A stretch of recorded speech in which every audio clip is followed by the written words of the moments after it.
My name is Liam. Nothing in my life was what you would call interesting until I brought the doll home. It started with a moving sale in my building. The old lady in apartment 3F died alone. No family, no visitors, just a quiet woman who fed pigeons and argued with the landlord about heating. When she passed, the landlord cleared her place out in one day. Most of her things went into cardboard boxes in the lobby with a handwritten sign. Take what you want. Free. I should have walked past. Everyone else did. But on top of one of the boxes sat a small porcelain doll, almost perfectly clean, staring straight ahead while everything else was tossed and broken around it. It had dark glass eyes, a faded blue dress, and hair that looked almost real. Not glossy toy hair. Fine and dark, a little tangled, like someone had cut it from a real person. I picked it up without thinking. It felt heavier than it looked. Like something dense was packed inside the porcelain. The landlord saw me and nodded. She talked to that thing every night, he said. Might as well give it a new owner. He laughed. I did not. I took it upstairs. In my apartment, I set the doll on top of my bookcase as a joke to myself. A weird bit of decoration. Creepy, but harmless. I remember saying out loud, "Welcome home, I guess." That was the last normal moment. The first night I had trouble sleeping. Every time I rolled over, I felt watched. Not in a vague way, like a paranoia. The feeling was precise, like a small spot of pressure at the back of my neck. I sat up and looked around my room. In the faint light from the street, I could see the bookcase across from my bed. The doll sat exactly where I left it, but I could have sworn its head was turned a few degrees toward me. I told myself I was tired. Just tired. I got up, walked over and adjusted it so that it faced the wall instead. When I touched it, the porcelain felt warm. Not room temperature, warm. Like something that had been held in someone's hands for a long time. I ignored the feeling and went back to bed. When I woke up, the doll was facing me again. The second night, I put it in the hall closet. I shut the door and even shoved a box of shoes in front of it, just because the whole thing made me feel stupid and uneasy. Around 2 a.m, I woke up to a soft, scraping sound. Not loud. Just enough to slip into the edge of consciousness and hook there. Scrape. Pause. Scrape. It sounded like something hard brushing against a door. I told myself it was pipes, rats, anything else. Then the scraping stopped. There was a longer pause, and 3 soft knocks from the hallway closet. I sat upright in bed, every part of me buzzing and cold. 3 more knocks. Not aggressive, just patient. I did not go to the closet. I stayed in bed and staring at my door until the sun came up. When I finally opened the closet that morning, the doll was no longer on the shelf. It was standing, propped carefully against the inside of the door, looking up at me. There are simple explanations for something like that. You tell yourself, you are sure you put it on the shelf. But maybe you remember wrong. Maybe it fell and landed upright, even though gravity says that makes no sense. You cling to those explanations like a life raft. I put the doll back on the shelf in the living room. I told myself I would throw it out the next day. I did not. On day 3, little things started to change. My keys moved from the table to the kitchen sink.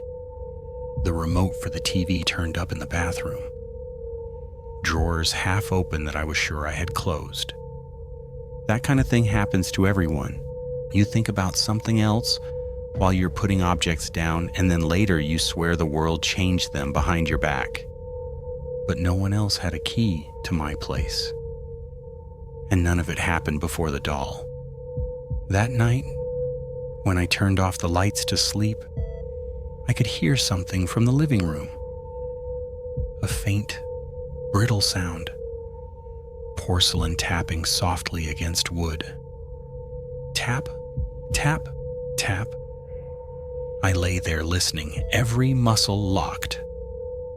The sound stopped once, then started again from a slightly different spot, like the doll had been picked up and set down somewhere else. I started to count. 1, 2, 3, 4 taps. Pause, 3 taps. Pause, 2 taps. Like it was trying different patterns to see which one I would answer. I did not move. Sooner or later, I must have fallen asleep. The next morning, the doll sat in the doorway of my bedroom. Its back leaned against the frame. Hands resting in its lap. Eyes pointed directly at my pillow.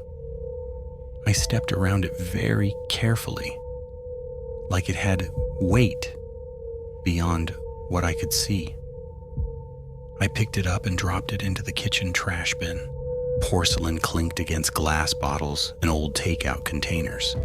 A stupid thrill of relief went through me. That lasted about 6 hours. I went to take the trash out that evening. When I lifted the bag from the bin, it was lighter than it should have been. The doll was not inside. It was back on top of the bookcase, exactly where I'd put it the first day. Same angle, same spot, perfectly still. I did not scream. I did not throw it across the room. I just stood there and felt something inside me quietly slide out of place. Reality could not be trusted anymore. I took the doll down and put it on the coffee table. I sat across from it and stared.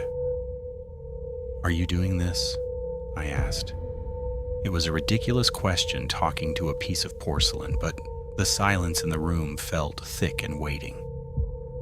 I swear to you, the air changed. It felt like someone else was in the apartment, standing right behind me, not touching me, just close enough to feel the edge of their presence pushing against my skin. I could not bring myself to turn around. Instead, I looked into the doll's eyes. They were only glass, but the light in them seemed deeper than it should have been, like I was looking down a tunnel, not at a solid surface. A thought slid into my mind, and it did not feel like mine. "Leave me where I am." The words were not spoken out loud, but I heard them as clearly as anything I have ever heard. I stood up so fast the chair fell over. I grabbed the doll, opened the window, and threw it out into the alley. I heard it hit something metal, and then the sharp sound of porcelain cracking. My heart hammered in my throat. My hands shook. I shut the window, locked it. I slept for the first time in days. Deep, nights dreamless. When I woke up, the doll sat on my chest. Hair spread over my shirt. Face inches from mine. Cracked down one side, but whole. Its weight pinned me to the bed. I could not breathe for a second. Then it slowly slid off as if an invisible hand lifted it. It landed softly beside me. I got up very carefully. There is a point where you stop asking if something is really happening and start asking what it wants. I did not try to destroy it again. Instead, I moved it back to the bookcase exactly where it wanted to be. The apartment felt instantly lighter. Objects stopped moving. The tapping ceased. The whispering presence faded. For 2 days, nothing happened. I began to think I had imagined it all until I came home from work and found something new. On the coffee table, in front of the couch, there were photographs, printed on old, curling paper, laid out in a neat row. All of them were of the old woman from 3F. In every picture, she sat in her apartment talking to the doll, sometimes smiling, sometimes crying. In the last photo, she lay in bed, eyes open and empty, the doll on her chest, staring at the camera. I looked from the photos to the bookcase. The doll sat in its place. For the first time, I noticed a faint stain along the edge of its dress, brown and faded, like old tears that had never fully dried. A thought settled into my mind so clearly that it felt placed there. She was lonely. Now the doll is lonely. It does not like to be thrown away. I realized something then. Nothing truly bad had happened to me. Not yet. All of my fear came from me to fighting it, moving it, throwing it out, ignoring it. When I gave it what it wanted, the apartment went quiet. I picked up the photographs and stacked them carefully. I put them inside a drawer. Then I walked over to the bookcase. The doll stared straight ahead, its cracked cheek giving it a permanent half smirk. "I will leave you there," I said. "You can stay." The air in the room thinned, like something had been holding its breath and finally exhaled. For the first time, I felt almost calm. Not safe, and just understood. It has been 3 months. The doll has not moved on its own again. Nothing taps in the night. Nothing whispers in my ear. The only thing that has changed is me. I talk to it now. Not every night, not in a dramatic way, and just small things. How work went. What I cooked. What I saw outside. Sometimes when the street light hits the glass in its eyes, I feel like it is listening. Like it remembers how lonely the old woman in 3F must have been. Like it is grateful to have someone else. I could move. I could throw it away again. Burn it, smash it. But I do not. Because I know, with a quiet certainty that lives somewhere behind my heartbeat, that it would come back. It wants a person, not a place, not a shelf, a person to stay near, a person who talks to it, a person who will not abandon it again. So I stay. I keep my apartment, I keep my job, I keep my life almost exactly the same.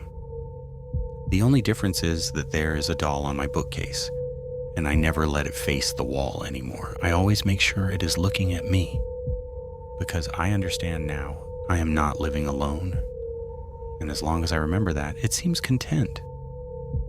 But on the nights when I come home late and forget to say hello, the air in the apartment grows heavy again. Things shift slightly out of place. The tapping starts in distant corners. A reminder. I do not know what happens if I ignore it long enough. I am not planning to find out. Some people live with plants, some with pets. I live with a doll that came from a dead woman's apartment. And as long as I talk to it, as long as I accept that it is here with me, I think it will let me keep the life I have. I tell myself that means I survived. I am not sure that is the right word.